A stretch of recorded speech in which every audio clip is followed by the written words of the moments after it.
ఏముంది? నేను పొందిన ఆ శిక్ష ఎవరిది? నేను పొందిన ఆ శిక్ష ఎవరిది?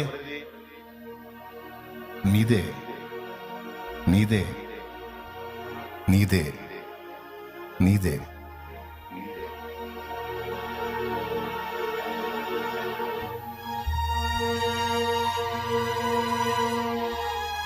యేసు ప్రభునందు చాలా ఉన్నాయండి.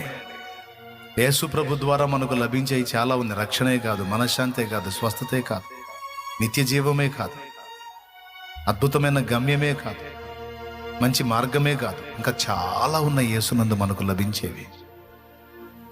అవన్నీ తీసుకొని వచ్చాడండి యేసయ్య. అవన్నీ తీసుకొని వచ్చాడు యేసయ్య.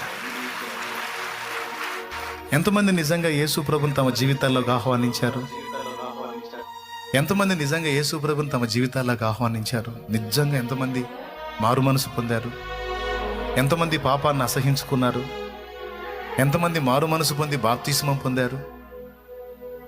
నేను చెప్తున్నాను, మారు మనసు పొంది ఆ పాపాలన్నీ కడగబడు నిమిత్తము, కడగబట్టమంటే అవన్నీ యేసు ప్రభు మీద మోపబడు నిమిత్తము బాప్తిస్మం పొందుట ద్వారా ఆయనకు సంతోషం కలుగుద్ది.